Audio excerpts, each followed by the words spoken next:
चोरी? कहाँ से और कैसे? इमरान ने हैरत भरे लहजे में पूछा। मैं तफसील बताता हूँ जनाब, कर्नल शाह ने कहा तो इमरान उसकी तरफ मुतवज्जा हो गया। इस हफ्ते दारुल हुकूमत में पाकिस्तान में तैयार किए गए दफाई हथियारों और इजादात की बैनुल अक़वामी नुमाइश थी जो कल ख़त्म हुई है। इस नुमाइश में एक स्टाल जिसका नंबर 11 था वहाँ जंग में काम आने वाले कैमरे में रखे गए थे। इनमें पिन कैमरा भी था। ये बराह फ़रोख्त नहीं था, लेकिन मशरक़ वस्ता और इस्लामी ममालिक के वफूद को उसकी कारकर्दगी अमली तौर पर दिखाई जाना थी ताकि उन्हें महसूस कराया जा सके कि पाकिस्तान दफा से मुतालिक सामान तैयार करने में किस हद तक पेशरफ्त कर चुका है। कल रात 11 बजे इसका फ़ाइनल मुज़ाहरा किया गया जो इस नुमाइश में आने वाले तमाम वफूद और जंगी माहिरीन और मुबस्सिरों को दिखाया गया। इसके बाद उस पिन कैमरे को उसके मखसूस बॉक्स में बंद करके उसे खुफिया लाकर में रख दिया गया था। दूसरे रोज़ जब सामान वहाँ से लाने के लिए आदमी गए तो उस स्टाल के चारों मुसल्लिह गार्ड्स की लाशें पड़ी हुई मिली। लाकर खुला हुआ था और बाकी सब कुछ मौजूद था, अलबत्ता वो पिन कैमरा अपने बॉक्स समेत गायब था। इस पर मिलिट्री इंटेलिजेंस को इत्तला दी गई तो हमने तमाम करियर सर्विसेज को चेक कराना शुरू कर दिया। इसके साथ साथ एयरपोर्ट, बंदरगाह, रेलवे स्टेशन और बस टर्मिनल पर हर जगह खसूसी चेकिंग आलात लगा दिए गए ताकि इसे मुल्क से बाहर ना निकाला जा सके और इंक्वायरी शुरू कर दी गई। लेकिन अब तक मुसलसल कोशिश के बावजूद कुछ मालूम नहीं हो सका, जिस पर सर सुल्तान ने मुझे अपने ऑफिस कॉल कर लिया। यहाँ डॉक्टर साहब भी मौजूद थे और फिर आपको बुलाया गया, कर्नल शाह ने तफसील बताते हुए कहा। इमरान बेटे, इस कैमरे को वापस मिलना चाहिए वरना पाकिस्तान का दफ़ा हकीकी खतरे की जद में आ जाएगा, सर सुल्तान ने इंतहाई तशवीश भरे लहजे में कहा। क्यों? अगर एक कैमरा चोरी कर भी लिया गया है तो क्या हुआ? डॉक्टर हसन मौजूद हैं, वो इस जैसे और कैमरे तैयार कर लेंगे, इमरान ने कहा। डॉक्टर हसन, आप बताएं कि उस कैमरे की क्या अहमियत है, सर सुल्तान ने डॉक्टर हसन से कहा। दरअसल उस कैमरे की चोरी से उसकी टेक्नोलॉजी और उसमें इस्तेमाल की जाने वाली रेज सामने आ जाएंगी और फिर उस कैमरे की मदद से पाकिस्तान की तमाम दफाई और खसूसी एटमी तनसीबात दुश्मनों पर ओपन हो जाएंगी। यहाँ मौजूद तमाम दफाई आलात की तफसील माँ तस्वीर के दुश्मनों तक पहुँच जाएंगी और फिर उन्हें तबाह करना उनके लिए इंतहाई आसान होगा, डॉक्टर हसन ने कहा। ऐसी सूरत में उसे ओपन क्यों किया गया था? क्या ज़रूरत थी उसका मुजाहरा करने की? इमरान ने कदरे तलह लहजे में कहा। मैं उसकी वजह बताता हूँ। पाकिस्तान हथियारों की फ़रोख्त से खासा ज़र मुबादला कमा रहा है, लेकिन पिछले 1 साल से खरीदारों का रुख दोबारा क्रीमिया की तरफ हो गया और हमारे तैयार करदा हथियारों की सेल खासी कम हो गई, जिससे पाकिस्तान को खासा धचका पहुँच रहा था। इस पर सरदावर से इस बारे में बात की तो सरदावर ने ये आइडिया दिया। इस तरह पाकिस्तानी हथियारों के बड़े बड़े आर्डर मिल गए, लेकिन ये किसी के भी जहन में ना था कि उसे इस तरह चोरी भी किया जा सकता है, जबकि वहाँ इंतहाई सख्त इक़दाम किए गए थे, सर सुल्तान ने तफसील बताते हुए कहा। हाँ, मैं समझ गया, लेकिन इसका साइज़, बॉक्स और दीगर तफसीलात कहाँ से मिलेंगी जिससे हम उसे पहचान सकें, इमरान ने कहा। मैं बताता हूँ, डॉक्टर हसन ने उसके साथ उस पिन कैमरा की तफसीलात बताना शुरू कर दी। कर्नल शाह, आप अब तक ही तहकीकात से किस नतीजे पर पहुँचे हैं? इमरान ने कर्नल शाह से मुखातिब होकर पूछा। हमने अपनी तरफ से पूरी कोशिश की है, लेकिन अब तक ये मालूम हुआ कि रात को कोई गैर मुतलका आदमी अंदर दाखिल नहीं हुआ। सिर्फ स्टार 11 के 4 गार्ड्स हलाक पाए गए। उन्हें आम से साइलेंसर लगे मशीन पिस्टल से हलाक किया गया है, जबकि नुमाइश वाली जगह के गिर्द ऊंची 4 दीवारी मौजूद है जिस पर हिफाजती बाड़ लगी हुई है और उसका गेट भी बंद मिला है।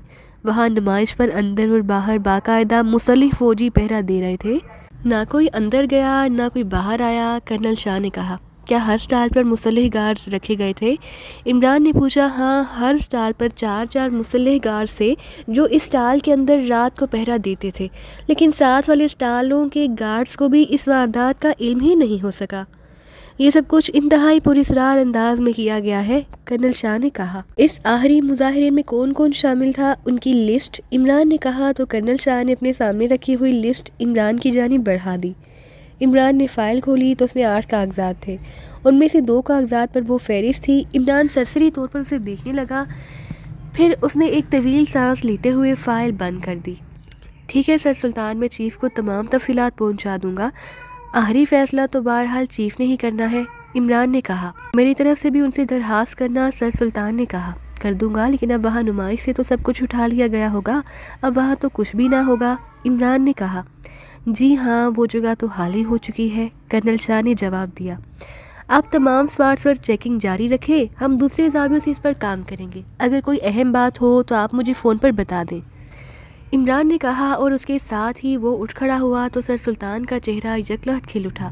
जाहिर है इमरान के इन फिक्रात के बाद वो समझ गए थे कि इमरान इस केस पर काम करने का फ़ैसला कर चुका है। फिर इमरान उनसे मुसाफिहा करके कर्नल शाह की दी हुई फ़ाइल उठाए वापस मुड़ा और थोड़ी देर बाद वो दानिश मंजिल पहुंच गया। क्या हुआ इमरान साहब, आप बेहद संजीदा लग रहे हैं, ब्लैक ज़ीरो ने एहतरामन खड़े होते हुए कहा। तो इमरान ने उसे पिन कैमरा की तफसील बता दी। ओह, ये तो वाकई इंतहाई खौफनाक और पुरइसरार वारदात है, और इस कैमरे की वजह से वाकई पाकिस्तान की तमाम एटमी और दफाई तनसीबात ओपन हो जाएंगी, ब्लैक ज़ीरो ने भी इंतहाई तशवीश भरे लहजे में कहा। हाँ, मुझे पहले इस बात का ख्याल न आया था, लेकिन फिर जब बात खुली तो मुझे ये एहसास हुआ कि ये पाकिस्तान के खिलाफ बहुत बड़ी साजिश है, इमरान ने जवाब देते हुए कहा। अब क्या करना है, उसे कैसे बरामद किया जाए, ब्लैक ज़ीरो ने कहा। तो इमरान ने मेज़ पर पड़े हुए ट्रांसमीटर को घसीटकर अपने सामने रखा और फिर उसने फ्रीक्वेंसी एडजस्ट करना शुरू कर दी। Hello hello, Imran calling over, Imran ने बार बार कॉल देते हुए कहा। Yes Tiger attending you boss, over. थोड़ी देर बाद टाइगर की आवाज़ सुनाई दी। तुम इस वक्त कहाँ मौजूद हो, ओवर, इमरान ने पूछा। रेनबो क्लब में बॉस, ओवर। दूसरी तरफ से टाइगर ने मोदबाना लहजे में जवाब देते हुए बताया। जहाँ जंगी हथियारों की नुमाइश लगी हुई थी, क्या तुमने वहाँ का चक्कर लगाया था, ओवर, इमरान ने कहा। तो ब्लैक ज़ीरो बेएहतियात चौंक पड़ा। यस बॉस, मैं कल वहाँ गया था, कल नुमाइश का आखिरी दिन था, मैं वहाँ रात 1 बजे तक रहा हूँ। उसके बाद चूँकि नुमाइश के इख्तिताम का ऐलान कर दिया गया, इसलिए मैं वापस चला आया, टाइगर ने जवाब देते हुए कहा। वहाँ स्टॉल नंबर 11 था, जिस पर जंगी और दफाई मकासद में काम आने वाले कैमरों की नुमाइश की गई थी। क्या तुमने वहाँ का राउंड लगाया था, ओवर, इमरान ने पूछा। यस बॉस, मैंने वहाँ की तमाम स्टॉल अच्छी तरह देखी और स्टॉल नंबर 11 में भी तकरीबन निस्फ घंटा रहा हूँ। लेकिन आप क्यों पूछ रहे हैं, क्या कोई खास बात हो गई है, ओवर, टाइगर ने आखिरकार जहन में उभरने वाला सवाल कर ही दिया। स्टॉल नंबर 11 पर रात को इंतहाई खौफनाक वारदात हुई है। वहाँ से एक ऐसा कैमरा चोरी कर लिया गया जिसे उर्फ़े आम में पिन कैमरा कहा जाता है। इस कैमरे के ज़रिए कई किलोमीटर तक हर किस्म की रुकावट के बावजूद तस्वीर कशी की जा सकती है। इस कैमरे के चोरी होने का मतलब है कि उसकी टेक्नोलॉजी भी साथ ही चोरी हो गई, और अब ऐसे कैमरे तैयार कर लिए जाएंगे और फिर पाकिस्तान की तमाम दफाई तनसीबात और ख़ास तौर पर एटमी तनसीबात की अंदरूनी तस्वीरें हासिल कर ली जाएंगी, जिसके बाद उन तनसीबात के ख़िलाफ़ आसानी से कार्रवाई की जा सकेगी, इमरान ने तफसील बताते हुए कहा। ओ यस बॉस, मैंने भी उस कैमरे को देखा था, उसके बारे में एक बड़ा पोस्टर भी वहाँ लगाया गया था, लेकिन ये कब और किस तरह चोरी हुआ, टाइगर ने हैरत भरे लहजे में कहा। तो इमरान ने उसे तफसील बता दी। बॉस, जब मैं वहाँ मौजूद था तो मुझे मालूम हुआ कि थोड़ी देर बाद वहाँ गैर मुल्की वफूद और दफाई मबसरीन को जंगी कैमरों के बारे में ब्रीफिंग दी जाएगी। मैंने अपने तौर पर उस ब्रीफिंग में शामिल होने की कोशिश की, लेकिन मुझे इजाज़त ना मिल सकी। अलबत्ता मेरी वहाँ मौजूदगी में ही गैर मुल्की वफूद और मुबसरीन की आमद शुरू हो गई थी। उनमें एक यकीनन लड़की भी थी। वैसे तो मैं उसे देखकर ना चौंकता, क्योंकि वहाँ सभी गैर मुल्की मर्द और औरतें थीं, लेकिन उस लड़की ने वहाँ मौजूद एक गार्ड से सरगोशी में बात की। मैं करीब ही मौजूद था, उस गार्ड ने भी सरगोशी में जवाब दिया, लेकिन मैं उसका लहजा सुनकर चौंक पड़ा। ये गार्ड मुकामी था, लेकिन उसका लहजा खालिस्तान एग्रीमियन था। उसने शेरगर और मार्टिन के नाम लिए थे। फिर वो लड़की अंदर चली गई। मैं समझा कि ये गार्ड एग्रीमियन रह चुका होगा, इसलिए मैंने ज़्यादा परवाह ना की और वापस चला आया, ओवर, टाइगर ने मुसलसल बोलते हुए कहा। उस लड़की का हुलिया क्या था, ओवर, इमरान ने होंठ चबाकर पूछा। तो टाइगर ने तफसीलन हुलिया बता दिया। तुम शेरगढ़ कभी गए हो, ओवर, इमरान ने पूछा। यस बॉस, शेरगढ़ काफिस्तानी सरहद के करीब है, उसे स्मगलिंग की जन्नत भी कहा जाता है, ओवर।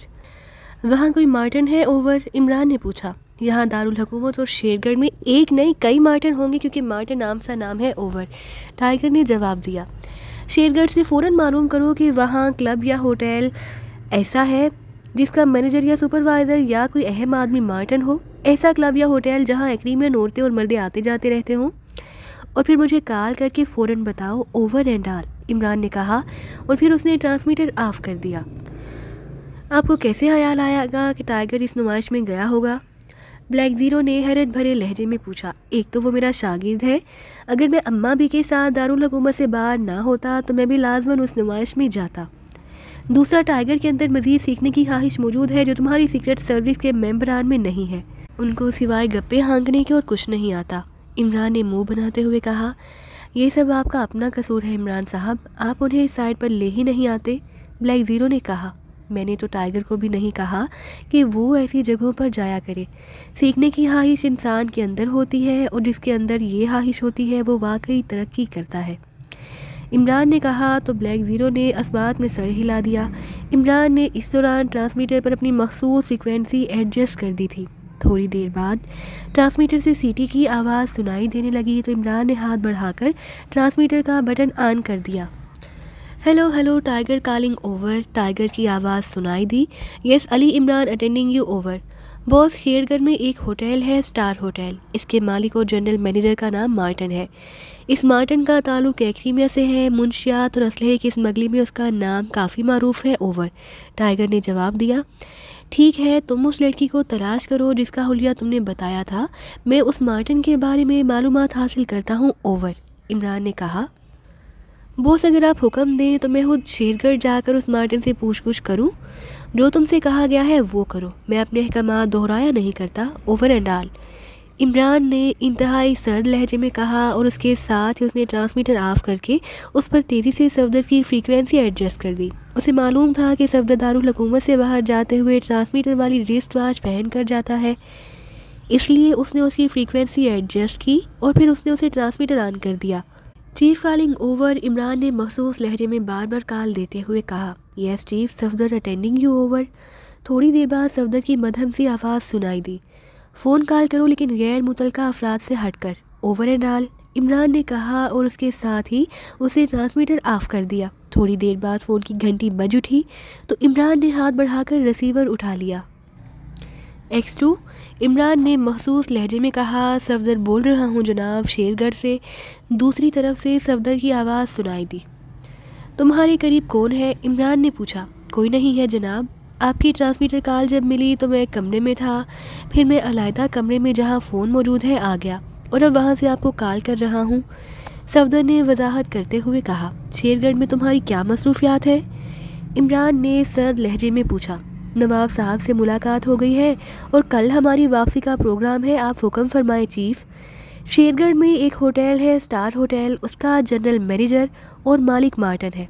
यहाँ दारुल हुकूमत में एक खौफनाक वारदात हुई, इमरान ने कहा और फिर उसने मुख्तसर तौर पर वारदात के बारे में बता दिया।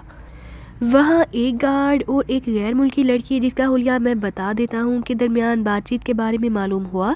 इस गुफ्तगू में शेरगढ़ और मार्टिन का नाम लिया गया था, इसलिए तुम उस मार्टिन से मालूम करो कि उस लड़की या इस गार्ड का इससे क्या ताल्लुक़ है और क्या वो कैमरा उस मार्टिन तक तो नहीं पहुंचाया गया, इमरान ने कहा और उसके साथ ही उसने दोनों के हुलिये भी बता दिए। आप हुक्म दें तो हम फौरी वापस आ जाएं, सफदर ने कहा। तुमने पहले ये काम करना है और अगर कोई लिंक मालूम हो तो मार्टिन को अगवा करके फौरी वापस आ जाना, इमरान ने कहा और रिसीवर रख दिया। उन्हें आपने फौरी वापसी का कह देना था, ब्लैक ज़ीरो ने कहा। यहाँ आकर उन्होंने कौन सा पहाड़ खोद लेना है, इमरान ने मुंह बनाते हुए कहा तो ब्लैक ज़ीरो होंठ बींचकर खामोश हो गया। होटल शेरटन के कमरे में अलीसा बड़ी बेचैनी के आलम में टहल रही थी। उसे मारिया की वापसी का इंतज़ार था, लेकिन दिन हासा चढ़ आया और अभी तक मारिया की वापसी ना हुई थी। जैसे जैसे वक्त गुजरता जा रहा था, एलिसा की बेचैनी भी बढ़ती जा रही थी। फिर तकरीबन 1 घंटे बाद कॉलबेल की आवाज़ सुनाई दी तो एलिसा बिजली की सी तेज़ी से दौड़कर दरवाजे के करीब पहुंची। डोर फोन के रिसीवर तक पहुंच और उसने हुक से रिसीवर उठाकर बटन प्रेस कर दिया। कौन है? एलिसा ने तेज़ लहजे में पूछा। मारिया हूँ एलिसा। दूसरी तरफ से मारिया की आवाज़ सुनाई दी तो एलिसा के जहन और जिस्म में जैसे सुकून और इत्मीनान की लहरें सी दौड़ती चली गईं। ओके, एलिसा ने कहा और रिसीवर को हुक्म लगाकर उसने आगे बढ़कर दरवाज़ा खोला तो मारिया अंदर दाखिल हो गई। तुम कहाँ रह गई थी? तुम्हारा इंतज़ार करते हुए मेरा आधे से ज़्यादा खून खुश्क हो गया है, एलिसा ने दरवाज़ा बंद करके वापस मुड़ते हुए कहा। फासला काफ़ी था, इसलिए आने जाने में देर हो गई। फिर मार्टिन कहीं गया हुआ था, इसलिए उसकी वापसी का इंतज़ार करना पड़ा, मारिया ने इत्मीनान भरे लहजे में कहा और कुर्सी घसीट कर उस पर बैठ गई। गुड गार्ड, मैं तो वाकई बेहद परेशान हो गई थी, एलिसा ने कहा और फिर उसने एक तरफ पड़ी हुई मेज़ पर से शराब की बोतल उठाकर 2 जाम उठाकर उसने मारिया के सामने रखे और फिर बोतल खोलकर उसने दोनों जामों में शराब डालकर बोतल बंद कर दी। ये लो कामयाबी की खुशी में, एलिसा ने कहा तो मारिया ने मुस्कुराते हुए जाम उठा लिया। ये कामयाबी तुम्हारे आदमी राजर की वजह से हुई है। वैसे राजर ने वाकई कमाल कर दिया, वरना शायद हमारा मिशन इतनी आसानी से मुकम्मल ना होता। मारिया ने जाम उठाकर मुस्कुराते हुए कहा और फिर शराब का घूंट लेकर उसने जाम वापस मेज़ पर रख दिया। वहाँ वाकई इंतहाई सख्त तरीन इंतज़ामात थे, लेकिन राजर जहाँ तवील अरसे तक रह चुका है, इसलिए उसने आसानी से गार्ड की जगह ली और फिर सारा काम उसने इतनी आसानी से कर लिया। मुझे तफसील तो बताओ कि ये सब हुआ कैसे। मुझे तो कुछ मालूम ही नहीं, बस पिन कैमरा तुमने मुझे लाकर दिया और मैं उसे तुमसे लेकर मार्टिन को देकर फारिग हो गई, मारिया ने कहा तो एलिसा बेएहतियार हंस पड़ी। उस नुमाइश के गिर्द तुम्हें मालूम है कि इंतहाई सख्त तरीन पहरा था। फिर हर स्टाल में गार्ड मौजूद थे, लेकिन राजर ने एक ऐसा रास्ता तलाश कर लिया जिससे किसी की नज़रों में आए बगैर आया और जाया जा सकता था। इस रास्ते के बाहर कोई गार्ड भी मौजूद ना था। 4 दीवारी की बुनियाद में ज़मीन में गड़ा था जिस पर झाड़ियाँ मौजूद थीं। ये गड़ा इतना कुशादा था कि आदमी आसानी से घसट कर अंदर से बाहर और बाहर से अंदर जा सकता था। चनाचे राजर वहाँ गार्ड के रूप में आ रहा था। जब मैं वहाँ पहुँची तो मैंने उसे सरगोशी में बताया कि पिन कैमरा चुराकर शेरगढ़ में मार्टिन के पास पहुँचाना है, इसलिए वो उसे वहाँ से बाहर निकाल कर 0 पॉइंट पर पहुँच जाए और फिर ब्रीफिंग के बाद हम वापस चले आए। रात को 3 बजे उसने साइलेंट से लगे पिस्टल से तमाम गार्ड्स को हलाक किया, पिन कैमरा उठाया और खामोशी से इस सुराग से बाहर होता हुआ वो बाहर निकल आया। 0 पॉइंट पर पहुँच गया, वहाँ हम दोनों मौजूद थी। फिर मैंने तुम्हें राजर के बारे में बताया कि अगर कोई देखे तो राजर के मुकामी मेकअप की वजह से वो ख्याल ना करे, वरना तुम अकेली वहाँ जाती तो मसला बन जाता, और अगर तुम्हारे साथ कोई और आदमी भेजा जाता तो वो गैर मुल्की चेक हो सकते थे।